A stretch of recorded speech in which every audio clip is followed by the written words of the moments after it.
વાલા વૈષ્ણવો, જય શ્રી કૃષ્ણ. હું માં નાતુરી આપ સર્વે વૈષ્ણવોનું શ્રી પુરુષોત્તમ સહસ્ત્ર નામ અંતર્ગત દશમ સ્કંદ નામાનીના અલૌકિક સત્સંગમાં હાર્દિક સ્વાગત કરું છું. વાલા વૈષ્ણવો, અત્યારે આપણે દશમ સ્કંદ વિવેચન સહિત જોઈ રહ્યા છીએ. ગયા પાઠમાં આપણે જોયું હતું કે બલદેવજીએ કહ્યું કે વેદો કહે છે કે આત્મા જ પુત્ર રૂપમાં ઉત્પન્ન થાય છે. આથી રોમહર્ષણના સ્થાને તેમનો પુત્ર ઉગ્રશ્રવા આપને પુરાણોની કથા કહેશે. મારી શક્તિથી તેને હું દીર્ઘાયુ, ઇન્દ્રિય શક્તિ અને બળ આપું છું. ઋષિઓના સત્રને સમાપ્ત કરવાનું વરદાન બલદેવજી દ્વારા આપનારા પ્રભુ છે. આથી વરપ્રદઃ નામ છે. હવે આગળ કહે છે, બલ્વ પ્રાણ હરણ પાલિતર્ષિ શ્રુતિક્રિય સર્વ તીર્થાર્ઘ નાશાર્થ તીર્થયાત્રા વિશારદ. એટલે આગળનું નામ કહે છે કે બલ્વલ પ્રાણ હરણ પાલિતર્ષિ શ્રુતિક્રિય, એટલે બલ્વના પ્રાણ હરીને ઋષિઓની શ્રુતિઓમાં પ્રતિપાદિત કરેલી ક્રિયાઓનું રક્ષણ કરનારા. રોમહર્ષણ સૂતજીના વધ પછી બલદેવજીએ ઉગ્રશ્રવા સૂતને શક્તિ આપી. શ્રી બલદેવજીએ ઋષિઓને કહ્યું, આ સિવાય બીજું કંઈ મારી પાસે ચાહતા હો તો કહો, હું તમારી ઈચ્છા પૂર્ણ કરીશ. અજાણતા મારાથી જે અપરાધ થયો છે તેનું પ્રાયશ્ચિત પણ બતાવો.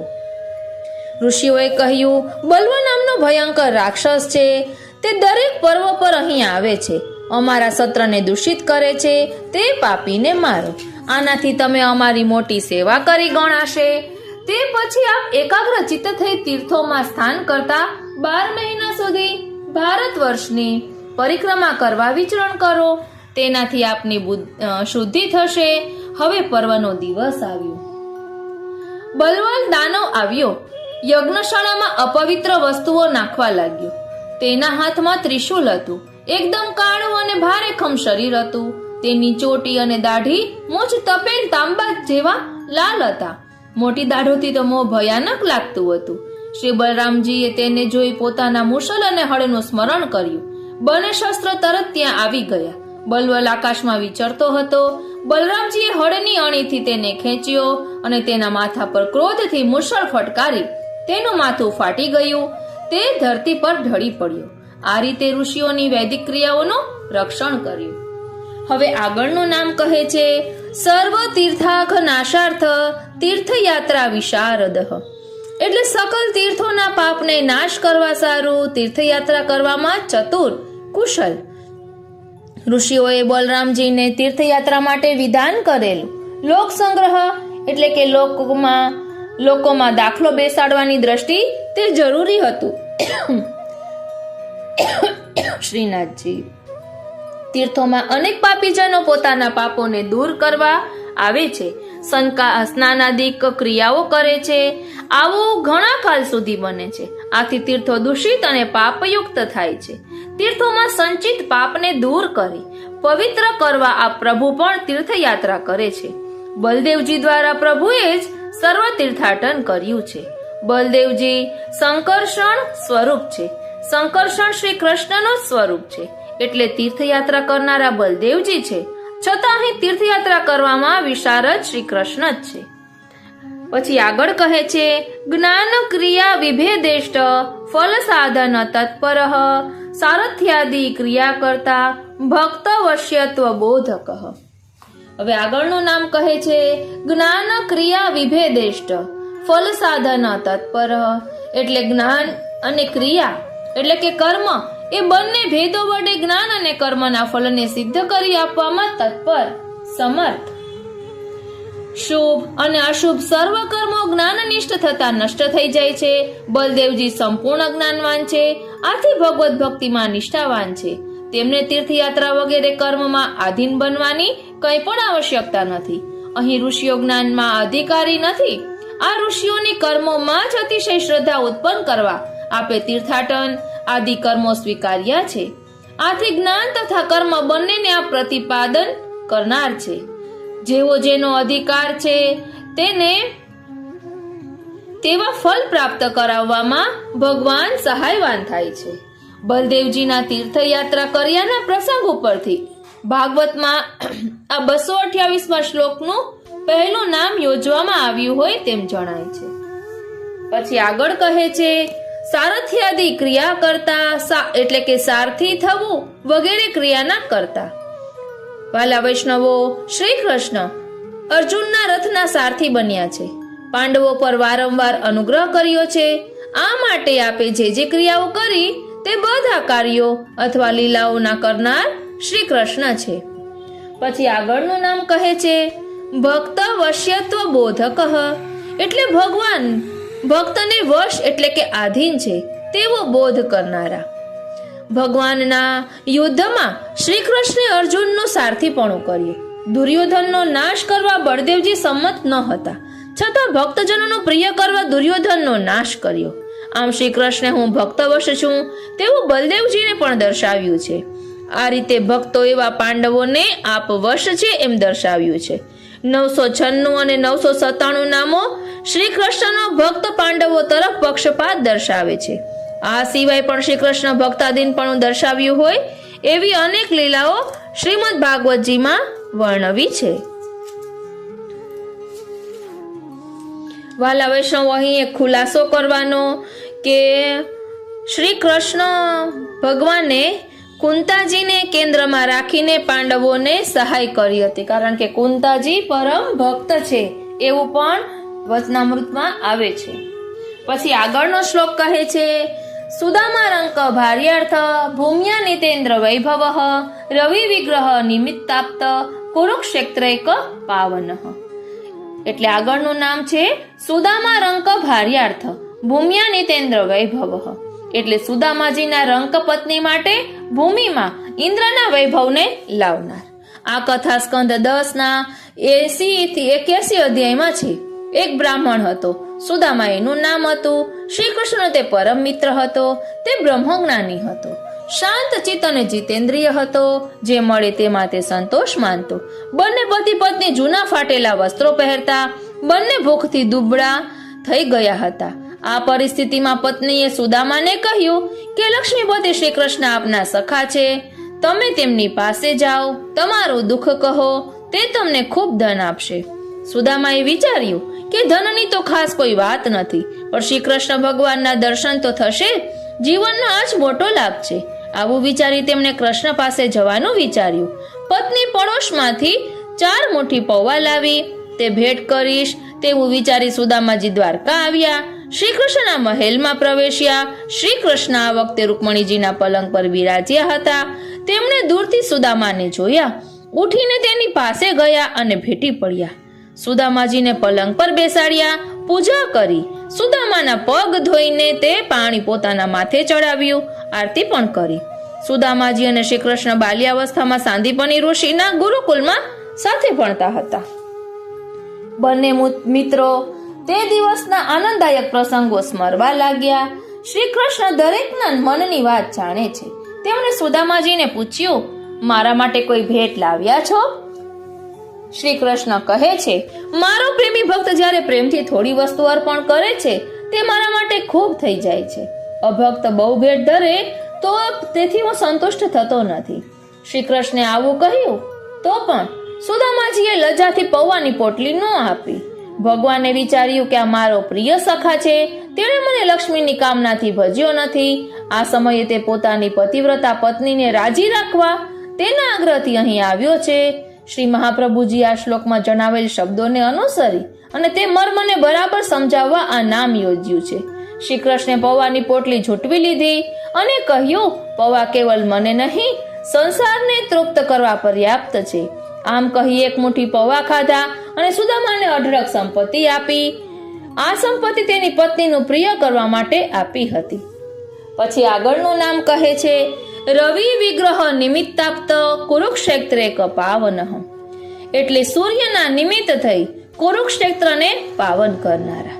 શ્રી કૃષ્ણ અને બલરામજી દ્વારકામાં નિવાસ કરતા હતા. એકવાર સૂર્યગ્રહણ લાગ્યું. મનુષ્યોને જ્યોતિષીઓ દ્વારા આ ગ્રહની જાણ પહેલેથી થઈ ગઈ હતી. આથી બધા પોતપોતાના કલ્યાણના ઉદ્દેશ્યથી પુણ્ય વગેરે કમાવા સમંત પંચક તીર્થ કુરુક્ષેત્રમાં આવ્યા. આ પ્રસંગે ભગવાન પણ કુરુક્ષેત્રમાં પધાર્યા હતા. તેનો હેતુ પવિત્રાણામ પવિત્ર યહ, એવા ભગવાનનો પોતે પવિત્ર થવાનો નહીં, પણ કુરુક્ષેત્રને વધુ પવિત્ર કરવાનો આશય હતો. સૂર્યગ્રહણના સમયે શ્રી કૃષ્ણના બધા સંબંધીઓ કુરુક્ષેત્રમાં ભેગા થયા હતા. એ દિવ્ય પ્રસંગની વિગતવાર કથા 10મા સ્કંધના 82 થી 83 અધ્યાયમાં છે. 82 અને 83 અધ્યાયમાં છે. પછી આગળનો શ્લોક કહે છે, નૃપ ગોપી સમસ્ત સ્ત્રી પાવનાર્થાખિલ ક્રિયઃ ઋષિ માર્ગ પ્રતિષ્ઠાતા વસુદેવ મખ ક્રિયઃ. હવે આગળનું નામ કહે છે, નૃપ ગોપી સમસ્ત સ્ત્રી પાવનાર્થાખિલ ક્રિયઃ, એટલે રાજા, ગોપીજનો અને સમસ્ત સ્ત્રી વર્ગને પાવન કરવા જેમની સંપૂર્ણ ક્રિયાઓ છે એવા પ્રભુ શ્રી કૃષ્ણ કુરુક્ષેત્રમાં તીર્થયાત્રાના અવસરે ભારત વર્ષના બધા પ્રાંતોની જનતા આવી હતી. તેમાં યદુવંશીઓ પણ આવેલા હતા. અનેક દેશોના રાજાઓ પણ આવ્યા હતા. નંદ વગેરે ગોપ તથા ગોપીઓ પણ ત્યાં આવ્યા હતા. પ્રભુ આ બધાને પાવન કરવા કુરુક્ષેત્રમાં પધાર્યા. અહીં તીર્થ સ્નાન આદિ ક્રિયાઓ કરી. શ્રી કૃષ્ણનો હેતુ સર્વને દર્શન, સત્સંગ વગેરેનો આનંદ આપીને તેમના પર અનુગ્રહ કરવાનો હતો. આ નામનો સંબંધ સૂર્યગ્રહણની કથા સાથે છે. પછી આગળનું નામ કહે છે, ઋષિ માર્ગ પ્રતિષ્ઠાતા, એટલે ઋષિઓએ નિર્ણિત કરેલા માર્ગ મુજબ આચરણ કરી તે માર્ગને પ્રતિષ્ઠા આપનારા. વાલા વૈષ્ણવો, પ્રભુ સર્વતંત્ર સ્વતંત્ર છે, છતાં મુનિજનોના માર્ગમાં અનુસરણ કરે છે. આપ શ્રી લોક સંગ્રહ માટે આમ કરે છે. આ રીતે મુનિઓ ઋષિઓ દ્વારા આપેલા સિદ્ધાંતોને પ્રવર્તાવે છે. આથી સર્વ આ સિદ્ધાંતોને અનુસરે. આપ તેથી જ આ સિદ્ધાંતોનું અનુમોદન કરે છે, સર્વને તેમ વર્તવા સૂચવે છે.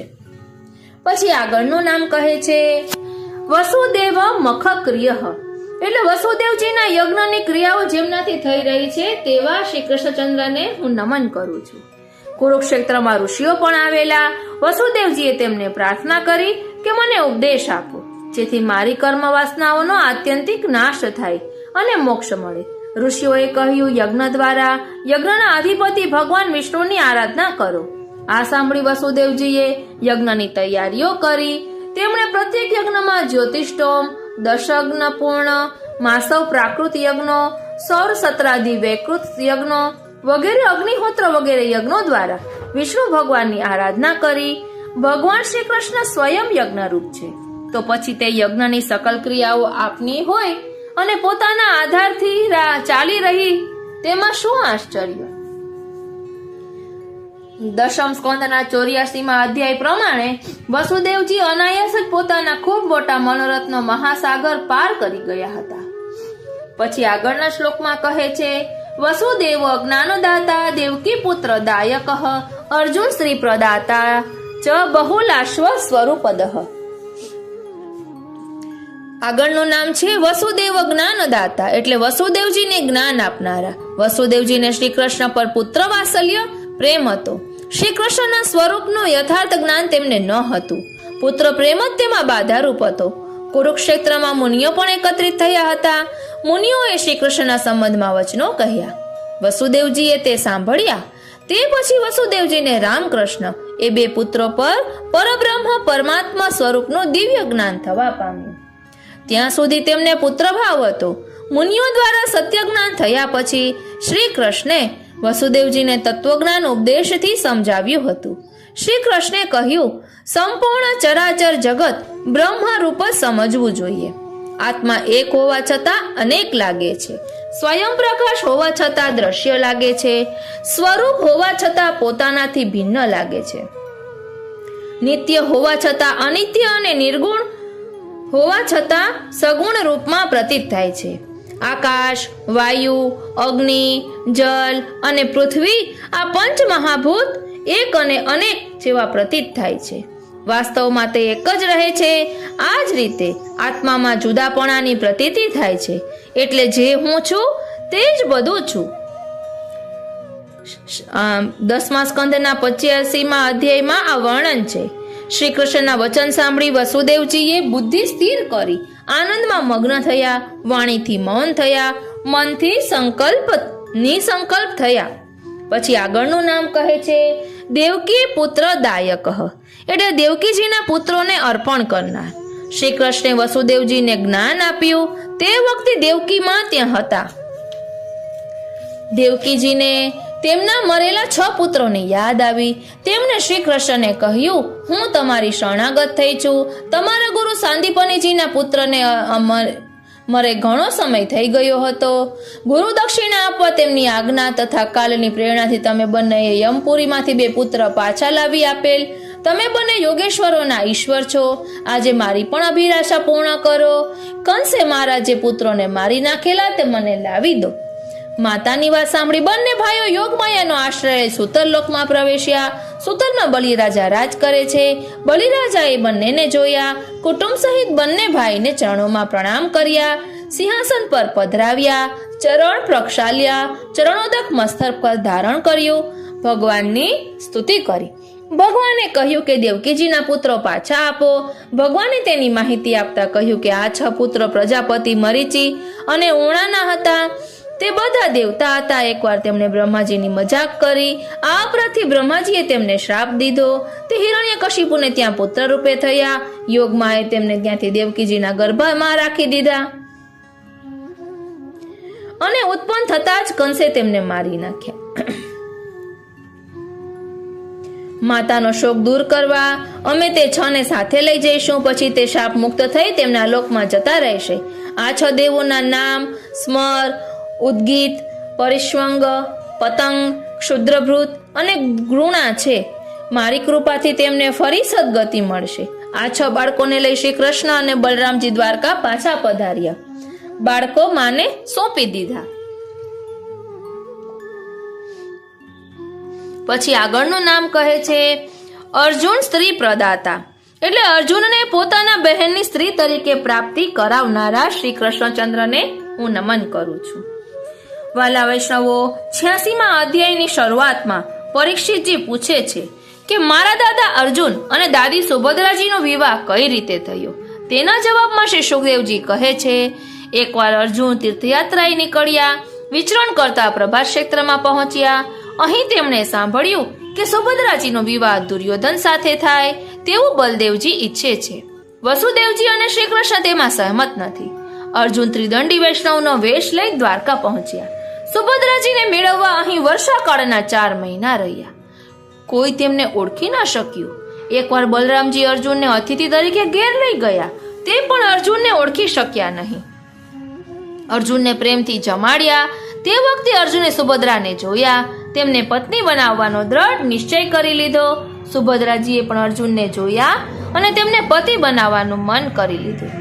એકવાર સુભદ્રાજી દેવદર્શન માટે રથમાં બેસી દ્વારકાના દુર્ગની બહાર નીકળ્યા. અર્જુન, દેવકી, વસુદેવ અને શ્રી કૃષ્ણની અનુમતિથી સુભદ્રાનું હરણ કરી લીધું. અર્જુને દેવકી, વસુદેવ અને શ્રી કૃષ્ણની અનુમતિથી સુભદ્રાનું હરણ કરી લીધું. સૈનિકો તેમને રોકવા લાગ્યા. અર્જુને તેમને મારીને રથને ભગાડ્યો. આ સમાચારથી બલરામજી બહુ ખીજાયા. શ્રી કૃષ્ણ તથા અન્ય સંબંધીઓએ તેમના પગ પકડી તેમને ખૂબ સમજાવ્યા. ત્યારે તે શાંત થયા, પ્રસન્ન થયા અને વરવધુ માટે ખૂબ જ ધન, સામગ્રી, હાથી, રથ, ઘોડા અને દાસ દાસી દહેજમાં મોકલ્યા. પછી આગળનું નામ કહે છે બહુલાશ્વ સ્વરૂપદઃ, એટલે બહુલાશ્વ રાજાને પોતાના દર્શન આપનારા. વાલા વૈષ્ણવો, મિથિલા નગરી વિદેહની રાજધાની હતી. ત્યાંના રાજાનો બહુલાશ્વ નામ હતું. તેનામાં જરા પણ અહંકાર ન હતો. તે ભગવાનનો ભક્ત હતો. એકવાર ભગવાન શ્રી કૃષ્ણ તેના પર પ્રસન્ન થઈ વિદેહ દેશ જવા નીકળ્યા. સારથી દારૂકને લઈ રથમાં પ્રસ્થાન કર્યું. શ્રી કૃષ્ણ સાથે તે વખતે નારદ, વામદેવ, અત્રિ, વેદવ્યાસ, પરશુરામ, અસિત, આરુણી, સુખદેવજી, બૃહસ્પતિ, કણવ, મૈત્રેય, ચ્યવન વગેરે ઋષિઓ પણ હતા. યાત્રામાં આનર્ત, ધન્વ, કુરુજાંગાલ, કંક, મત્સ્ય, પાંચાલ, કુંતી, મધુ, કેકેય, કૌશલ, અર્ણ વગેરે દેશોમાં થઈ આપ મિથિલામાં પધાર્યા. મિથિલા નરેશ બહુલાશ્વે દર્શન આપ્યા. પછી આગળનો શ્લોક છે શ્રુતદેવેષ્ટવ દાતા ચ સર્વશ્રુતિ નિરૂપિતઃ મહાદેવાદ્યતિ શ્રેષ્ઠ ભક્તિ લક્ષણ નિર્ણય. હવે આગળનું નામ છે શ્રુતદેવેષ્ટ દાતા, એટલે શ્રુતદેવને ઇષ્ટ વસ્તુ અર્પણ કરનાર. વાલા વૈષ્ણવો, મિથિલા નગરીમાં શ્રુતદેવ નામનો એક ગૃહસ્થ બ્રાહ્મણ પણ રહેતો હતો. તે પણ શ્રી કૃષ્ણનો પરમ ભક્ત હતો. તે ભગવત ભક્તિ વાળો હતો, તેથી પરમ શાંત જ્ઞાનીને વિરક્ત હતો. ગૃહસ્થાશ્રમી હતો, છતાં કોઈ પ્રકારનો ઉદ્યોગ કરતો ન હતો. જે મળે તેમાં સંતોષ માની નિર્વાહ કરતો હતો. આ બ્રાહ્મણ પણ તેથી શ્રી કૃષ્ણનો પ્રેમી ભક્ત હતો. મિથિલામાં શ્રી કૃષ્ણ શ્રુતદેવના ઘરે પણ પધાર્યા હતા. બહુલાશ્વ અને શ્રુતદેવે પોતપોતાના ઘરે શ્રી કૃષ્ણને પધરાવવા એક સાથે પ્રાર્થના કરેલી. શ્રી કૃષ્ણે 2 સ્વરૂપો કરીને બંનેને ઘેર એકી સાથે પધારવાની લીલા કરી અને બંનેની મનોવાંછના પૂર્ણ કરેલી. પ્રભુ બંનેના ઘરે 2 રૂપથી પધાર્યા છે એ વાત એકબીજાને ખબર ન પડી. રાજા અને શ્રુતદેવને લાગ્યું કે પ્રભુ મારા સિવાય અન્ય ક્યાંય પધાર્યા નથી. શ્રી કૃષ્ણે શ્રુતદેવને કહ્યું કે મારી સાથે આ મોટા મોટા ઋષિમુનિ તારા પર અનુગ્રહ કરવા પધાર્યા છે. આ બધા પોતાના ચરણ કમળોની ધૂળથી બધાને અને જગતને પવિત્ર કરે છે. આમ શ્રુતદેવનું ઇષ્ટ શ્રી કૃષ્ણે કર્યું. આ કથામાં ભગવાનની વ્યાખ્યા શ્રી ભાગવતકારે સરસ આપી. ભગવાન ભક્ત ભક્તિમાન, ભગવાન પણ ભક્તોની ભક્તિ કરે છે. પછી આગળનું નામ કહે છે સર્વશ્રુતિ નિરૂપિતઃ, એટલે સર્વશ્રુતિઓ જેનું નિરૂપણ કરે છે એવા શ્રી કૃષ્ણ. સકલ શ્રુતિ ગણોથી પ્રતિપાદિત શ્રી કૃષ્ણ. શ્રી કૃષ્ણ અર્જુનને કહે છે વેદેશ્વ સર્વેરહમેવ વેદ્ય, એટલે સકલ વેદો વડે હું જ જાણવા યોગ્ય છું. નિખિલ નિગમ, એટલે વેદોમાં શ્રી કૃષ્ણને જ મુખ્ય વસ્તુ તરીકે નિરૂપ્યા છે. ભગવાનનો પાર શ્રુતિઓ પણ પામી શકતી નથી, તો અન્ય ક્યાંથી પામે? ભગવાનની ભગવતી શ્રુતિ વર્ણવે છે કે શિપિવિષ્ટ હે વિષ્ણુ, લોકમાં અને વેદોમાં પ્રસિદ્ધ એવા આપના નામની હું પ્રશંસા કરું છું. તમે જ મારા સ્વામી છો. જ્ઞાન પ્રાપ્ત કરવાના ઉપાયોને જાણવા વાળા છો, વિદ્વાન છો, માટે હું સ્તુતિ કરું છું. હું તો ક્ષુદ્ર જીવ માત્ર છું, આપ સર્વથી મહાન છો. આ લીલાત્મક પ્રપંચથી પર ગૂઢ રૂપે રહેલા છો.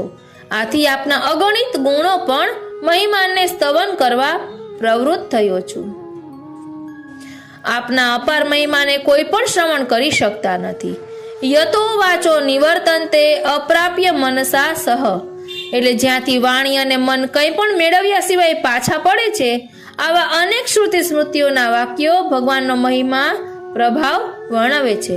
પ્રથમ સ્કંદના 43માં નામ ગૂઢાત્મા સર્વ વેદેશુ, સર્વ વેદોમાં જેમનું સ્વરૂપ ગૂઢ છે એવા આ નામ સાથે સંગતિ ધરાવે છે. આ સ્કંદનો 87મો અધ્યાય વેદ સ્તુતિ છે. તેમાં જય જય જય જય જય જદ્ય જામજિત દોષ ગૃભિત ગુણામ, અહીં ગોપાંગના રૂપ શ્રુતિ ગણોએ ભગવાનનો અગણિત ગણ મહિમા સ્પષ્ટ કર્યો છે. શ્રુતિ ગીતામાં શ્રુતિઓ ભગવાનના ભાવિક સગુણ, નિર્ગુણ, સાકાર, નિરાકાર સ્વરૂપો અને મહિમા વગેરેનું વિવરણ કરે છે. તે પરથી પરમાત્મા શ્રી કૃષ્ણનું આ નામ યોજવામાં આવેલું છે. વેદ સ્તુતિના 28મા શ્લોકોને શ્રી મહાપ્રભુજી પોતે પ્રતિપાદન કરેલ બ્રહ્મવાદના નિર્ણાયક વાક્યો તરહ ગણે છે. પછી આગળનું નામ કહે છે મહાદેવાદ્યતિ શ્રેષ્ઠ, એટલે મહાદેવજી બ્રહ્માજી વગેરે દેવોથી પણ અતિ શ્રેષ્ઠ. એકવાર મોટા મોટા ઋષિમુનિ એકત્ર થયા. સરસ્વતી નદીના તટે તેમને યજ્ઞ કરવો હતો. તે બધામાં વાદ વિવાદ ચાલ્યો કે બ્રહ્મા, શિવ અને વિષ્ણુમાંથી સૌથી મોટું કોણ? આ નક્કી કરવા તેમણે ભૃગુ ઋષિ એટલે કે બ્રહ્માજીના પુત્રને કાર્ય સોંપ્યું. વૃકાસુરને લાલસા થઈ કે પાર્વતીજીને હરી લઉં. એક જ મિનિટ, 2 પત્તા ભેગા થયા. સોરી ફરી એકવાર આ નક્કી કરવા તેમણે ભૃગુ ઋષિ એટલે કે બ્રહ્માજીના પુત્રને કાર્ય સોંપ્યું. ભૃગુ ઋષિ પહેલા બ્રહ્માજીના સભામાં ગયા.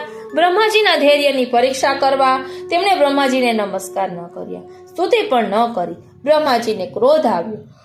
ભૃગુ ઋષિ બ્રહ્માજીના પુત્ર છે, આથી બ્રહ્માજીએ વિવેક બુદ્ધિથી અંદરને અંદર ક્રોધ દબાવી લીધો. અહીંથી ઋષિ કૈલાશમાં ગયા. શંકરજી ઊભા થયા. પોતાના ભાઈને ભેટવા ભુજાઓ ફેલાવી. ભૃગુજીએ તેનો સ્વીકાર ન કર્યો અને કહ્યું કે તમે લોક અને વેદની મર્યાદાઓનું ઉલ્લંઘન કરો છો.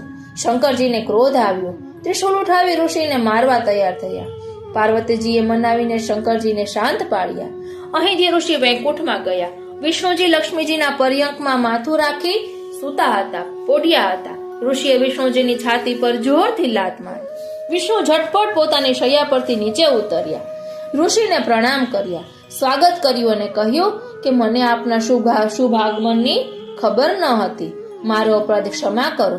વિષ્ણુજીએ ઋષિને કહ્યું કે આપના ચરણ કમલ કોમળ છે. વિષ્ણુજી તેને દબાવવા લાગ્યા. વિષ્ણુજીએ કહ્યું કે આપના ચરણ કમલના સ્પર્શથી મારા બધા પાપ ધોવાઈ ગયા. આથી હું લક્ષ્મીજીનો એકમાત્ર આશ્રય બન્યો. હવે તમારા ચરણ ચિહ્નો વાળા મારા વક્ષસ્થળે લક્ષ્મીજી સદા નિવાસ કરશે. આ સાંભળી ભૃગુજી તૃપ્ત થયા.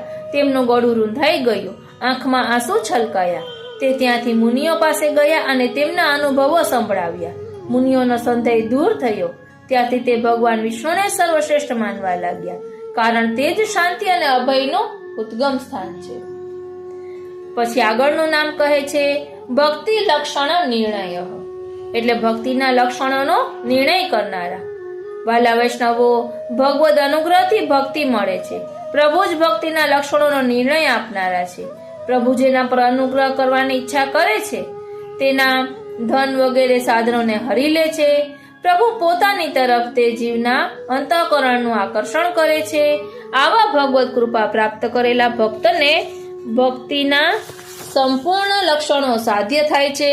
ભક્તિના ચિહ્નો ભગવાનની પૂર્ણ કૃપા વગર પ્રાપ્ત કરવા અશક્ય છે. આમ પ્રભુ જ ભક્તિના લક્ષણો ચિહ્નોનો નિર્ણય કરનારા છે. પછી આગળનો શ્લોક કહે છે વૃકગ્રસ્ત શિવત્રાતા નાના વાક્ય વિશારદ નર ગર્વ વિનાશાર્થ ઋત બ્રાહ્મણ બાલક. હવે આગળનું નામ કહે છે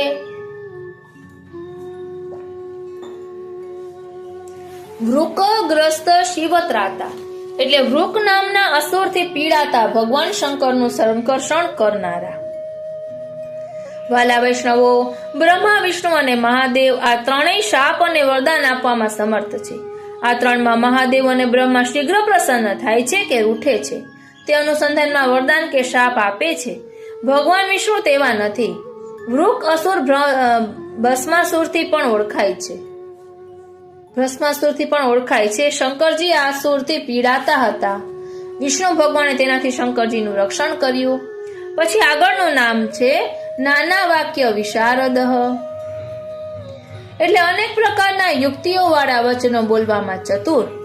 વાલા વૈષ્ણવો, વૃકાસુર શકુનીનો પુત્ર હતો. તેથી બુદ્ધિ બગડેલી હતી. એકવાર તેને નારદજી મળ્યા. અસુરે તેમને પૂછ્યું, 3 દેવતાઓમાં ઝટપટ પ્રસન્ન કોણ થાય? નારદજીએ કહ્યું, શંકરની આરાધના કર. રાવણ અને બાણાસુરે શંકરજીની સ્તુતિ કરી હતી. આથી શંકરજીએ વરદાન આપેલા. રાવણ આથી જ કૈલાશ ઉઠાવી શકતો. બાણાસુરના નગરની રક્ષા પણ તે કરતા. પછી આગળ કહે છે કે વૃકાસુર કેદાર ક્ષેત્રમાં ગયો. અગ્નિમાં પોતાના શરીરના માંસને કાપીને હવન કરવા લાગ્યો. શંકરજી પ્રસન્ન ન થયા. ત્યારે તે પોતાના મસ્તકને કાપી હવનમાં નાખવા તૈયાર થયો. આનાથી કરુણાવશ શંકરજી પ્રકટ થયા. અસુરના હાથ પકડી લીધા. સ્પર્શ થતા અસુર પહેલા જેવો થઈ ગયો. શંકરજીએ વરદાન માંગવા કહ્યું. વૃકાસુરે કહ્યું, હું જેના માથા ઉપર હાથ મૂકું તે મરી જાય. શંકર ભગવાન રાજી ન થયા, પણ વરદાન આપ્યું. વૃકાસુરને લાલસા થઈ કે પાર્વતીજીને હરી લો. આથી વરદાનની પરીક્ષા કરવા તે શંકરજીના માથે હાથ મૂકવાનો પ્રયત્ન કરવા લાગ્યો. શંકરજી ભયભીત થઈ ભાગવા લાગ્યા. વૃકાસુર પાછળ દોડ્યો. કોઈ શંકરજીને બચાવી ન શક્યો. આથી છેલ્લે તે વૈકુંઠ લોકમાં ગયા. નારાયણ ભગવાને જોયું કે શંકરજી સંકટમાં છે. વિષ્ણુ ભગવાને માયાથી બ્રહ્મચારીનું રૂપ લીધું. વૃકાસુર તરફ આવવા લાગ્યા. વૃકાસુરને નમીને પ્રણામ કર્યા અને વૃકાસુરને કહ્યું, તમે દૂરથી આવો છો, શકુની નંદન, થોડો વિશ્રામ કરો, વધુ કષ્ટ ન કરો. શરીર સારું હશે તો કામનાઓ પૂરી થશે. વળી તમે સમર્થ છો, આ સમયે શું કરવા ચાહો છો? વૃકાસુરે ભગવાનના અમૃત જળતા શબ્દો સાંભળ્યા. તે થોડી વાર ઊભો રહ્યો, થાક દૂર કર્યો, પછી ક્રમશઃ તેની તપસ્યા, વરદાન પ્રાપ્તિ તથા શંકરજી પાછળની દોડની વાત કરી. ભગવાને કહ્યું, હું તેમની વાત પર વિશ્વાસ કરતો નથી. તેમને તો દક્ષ પ્રજાપતિનો શાપ છે, આથી પિશાચ ભાવને પ્રાપ્ત થયા છે. દાનવરાજ, તમે આટલા મોટા થઈ આવી નાની નાની વાતો પર વિશ્વાસ કરી લો છો. જો તમે તેમની વાત પર વિશ્વાસ કરતા હો તો ઝટપટ તમારા માથા પર જ હાથ મૂકો અને પરીક્ષા લો. જો શંકરજીની વાત અસત્ય થાય તો તમે તેને મારી નાખજો, તેથી તે ફરી જૂઠું ન બોલે. ભગવાને આવી મોહ કરનારી અદ્ભુત અને મીઠી મીઠી વાત કરી. અસુરની વિવેક બુદ્ધિ જતી રહી. તે દુર્બુદ્ધિએ ભૂલ કરી, પોતાના જ માથા પર હાથ રાખી દીધો. તે જ પળે તેનું માથું ફાટી ગયું, તે ધરતી પર પડી ગયો. આમ ભગવાને શંકરજીને સંકટમાંથી છોડાવવાની લીલા કરી. તે માટે અસુર આગળ અનેક પ્રકારના યુક્તિવાળા વાક્યો આપ બોલ્યા છે. હવે આગળનું નામ કહે છે, નર ગર્વ વિનાશાર્થ રુત બ્રાહ્મણ બાલક. એટલે નર એટલે કે અર્જુનના ગર્વનો વિનાશ કરવા બ્રાહ્મણ બાલકને હરી જવાની લીલા કરનારા. વાલા વૈષ્ણવો, દ્વારકાપુરીમાં એક બ્રાહ્મણ પુત્ર થયો. જેવો તેનો સ્પર્શ પૃથ્વીને થયો કે તે તરત મરી ગયો. બ્રાહ્મણનો પતિ મૃત શરીર લઈ રાજમહેલના દ્વારે આવ્યો. મૃત બાળકને ત્યાં રાખી તે વિલાપ કરતા કહેવા લાગ્યો, બ્રાહ્મણ દ્રોહી, ધૂર્ત, કૃપણ અને વિષયી રાજાના કર્મદોષથી મારો બાળક મૃત્યુ પામ્યો. આ રીતે તેના 8 બાળકો જન્મીને તરત મરી ગયા. બધાને તે રાજમહેલના દરવાજા પાસે નાખી જતો. આ રીતે 9મા મૃત બાળકને તે નાખવા આવ્યો. ત્યારે શ્રી કૃષ્ણ સાથે અર્જુન પણ બેઠો હતો. તેણે બ્રાહ્મણની વાત સાંભળી અને કહ્યું, દ્વારકામાં કોઈ ધનુષધારી ક્ષત્રિય નથી? અહીં પ્રશ્ન કર્યો. લાગે છે કે આ બધા યદુવંશી બ્રાહ્મણ છે. પ્રજાપાલન છોડી યજ્ઞમાં બેઠા હોય તેવું લાગે છે. અર્જુને આગળ કહ્યું કે હું હવે તમારા સંતાનની રક્ષા કરીશ. જો હું પ્રતિજ્ઞા પૂરી ન કરી શકું તો આગમાં કૂદીને બળી મરીશ. અહીં અહમ આવ્યો હું.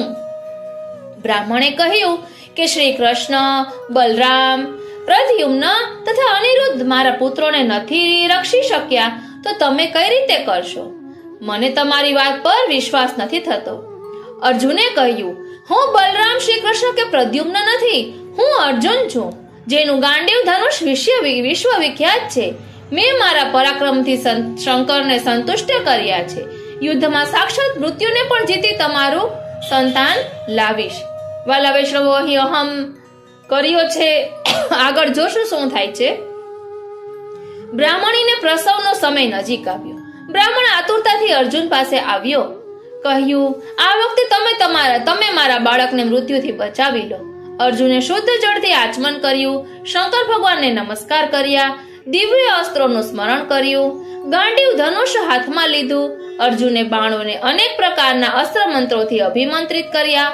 પ્રસવ ગૃહને ચારે બાજુથી શરપંજરમાં એટલે કે બાણના પાંજરાથી રક્ષી લીધું. બ્રાહ્મણીને પુત્ર થયો. તે રડતો હતો. જોત જોતામાં તે શરીર સહિત આકાશમાં અદ્રશ્ય થઈ ગયો. બ્રાહ્મણ હવે અર્જુનની નિંદા કરવા લાગ્યો. આ સાંભળી અર્જુન તરત યમપુરીમાં ગયો. ત્યાં તેને તે બાળક ન મળ્યો. પછી તે શસ્ત્ર લઈ ક્રમશઃ ઇન્દ્ર, અગ્નિ, નિવૃત્તિ, સોમ, વાયુ અને વરુણ વગેરેની નગરીઓમાં ગયો. અતલ સ્વર્ગ અને મહલોકમાં પણ ગયો, પણ ક્યાંય તેને બ્રાહ્મણનો છોકરો મળ્યો નહીં. પોતાની પ્રતિજ્ઞા પૂરી કરવા અર્જુને અગ્નિમાં પ્રવેશ કરવાનો વિચાર કર્યો. શ્રી કૃષ્ણે તેને રોક્યો અને કહ્યું, ભાઈ અર્જુન, તું તારી જાતનો તિરસ્કાર ન કર. હું તને બ્રાહ્મણના બધા બાળક હમણાં બતાવી દઈશ.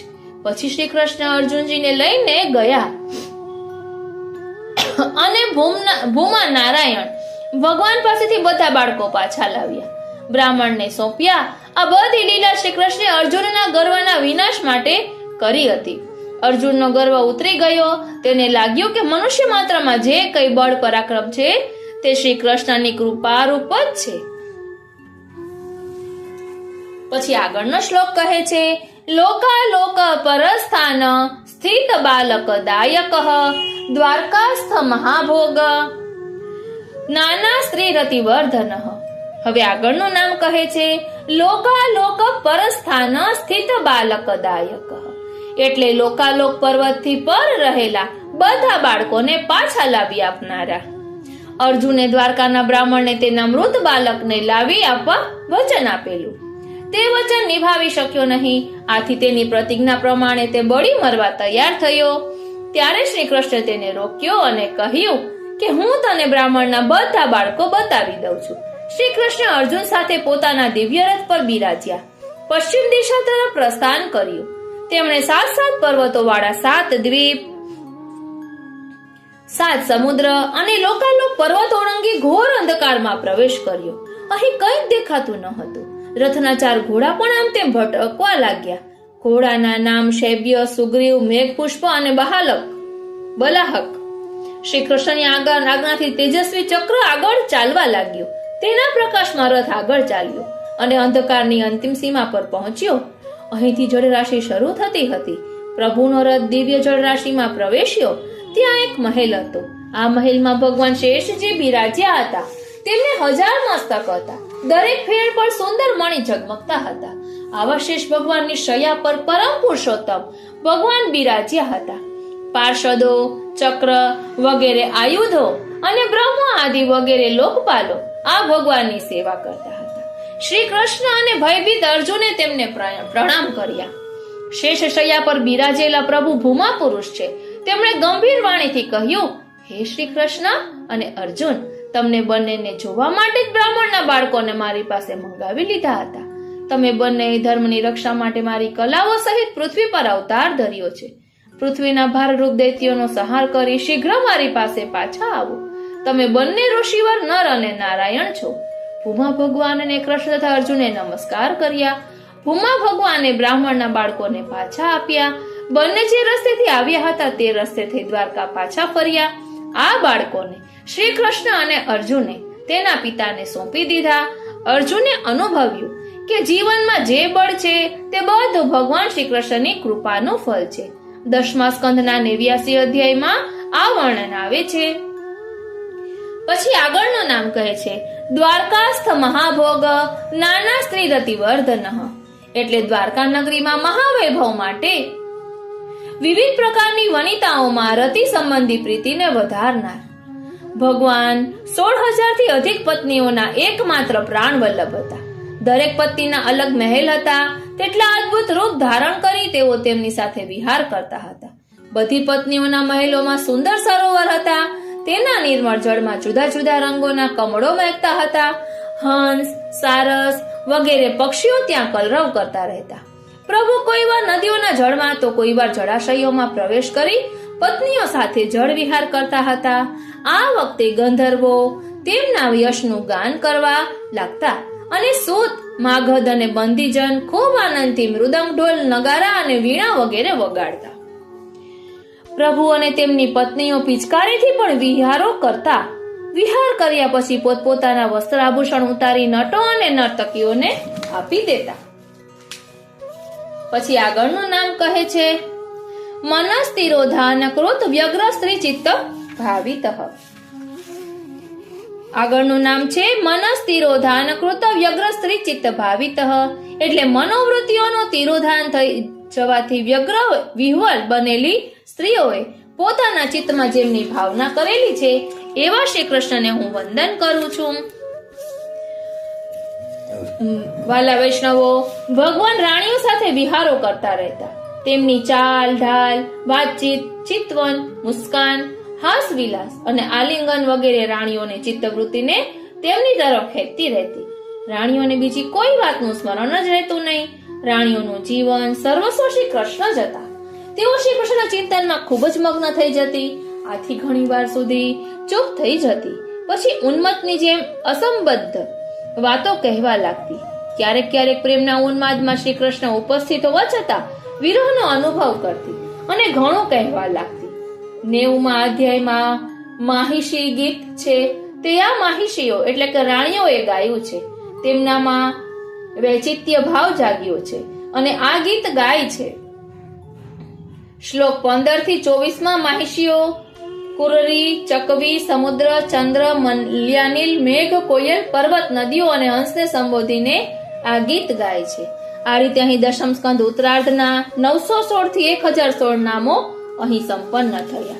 આ રીતે દશમ સ્કંદ પુરુષોત્તમ સહસ્ત્ર અંતર્ગત અહીં વિરમે છે. આજનો આ સત્સંગ શ્રીનાથજી, શ્રી યમુનાજી, શ્રી મહાપ્રભુજીના ચરણારવિંદમાં સમર્પિત કરું છું. વાલા વૈષ્ણવો, 1 વર્ષ પહેલા મારા મમ્મી ભગવત ચરણારવિંદમાં પહોંચી ગયા ત્યારે મેં દશમ સ્કંદનો આ રીતે ચિંતન કરવાનું વિચાર્યું હતું. શ્રી સુબોધિનીજીમાં ખૂબ જ ઝીણા અક્ષર છે એટલે એ ખૂબ ડિટેલમાં ને ઊંડું છે અને જાણે એવું લાગે છે કે હજી મારો એ અધિકાર સમજવાનો પૂરો નથી એટલે આગળ વધાઈ નથી રહ્યું. રાસ પંચાધ્યાયી સુધી કર્યું છે, પછી એવું પણ મનમાં આવે છે કે પ્રભુએ ગોપીઓ સાથે રાસલીલા કરી તે 6 મહિના સુધી ચાલી હતી, તો પ્રભુને સુબોધિનીજી હજી આગળ લંબાવવું છે. આપણે ગમે તે રીતે પ્રભુના ખેલમાં રહેવાનું છે. ભલે ને આપણે હારીએ, પરંતુ ખેલ જેટલો લાંબો ચાલે એટલા પ્રભુ સાથે સંલગ્ન રહીએ. એટલે હજી મારાથી એ નથી થયું તો દરરોજ મને સુબોધિનીજીનું આમ સુધી આવે અને એમ થાય કે મારે હજી આ બાકી છે. એટલે થોડું થોડું કરીને આપણે સુબોધિનીજીનું લેશું, કારણ કે પ્રભુને એ જ વિનંતી કરીશ કે મારી યોગ્યતા, મારી પાત્રતા, મારી અધિકાર અનુસાર મારા પર કૃપા કરજો, કારણ કે અનધિકાર ચેષ્ટા આપણાથી ન થઈ શકે. એટલે અત્યારે વિકલ્પના રૂપમાં પુરુષોત્તમ સહસ્ત્ર નામનો 10મો સ્કંદ લીધો છે. હવે કરે કરાવે શ્રીનાથજી. મનમાં હજુ એક મનોરથ છે કે મહાવદ નોમના દિવસે મારી મમ્મીની પુણ્યતિથિ આવે છે, તો ત્યાં સુધીમાં જો ત્રિવિધ લીલા નામાવાળી દશમ સ્કંદ થાય તો કરવાનો મનોરથ છે. કરે કરાવે શ્રીનાથજી. કોઈ સમય મર્યાદા નહીં, પ્રભુને જે રીતે અનુકૂળ હોય, પ્રભુ જેમાં પ્રસન્ન હોય એ રીતે કરવાનો વિચાર્યું છે. આજનો આ સત્સંગ શ્રીનાથજી, શ્રી યમુનાજી, શ્રી મહાપ્રભુજીના ચરણારવિંદમાં સમર્પિત કરું છું. જય શ્રી કૃષ્ણ.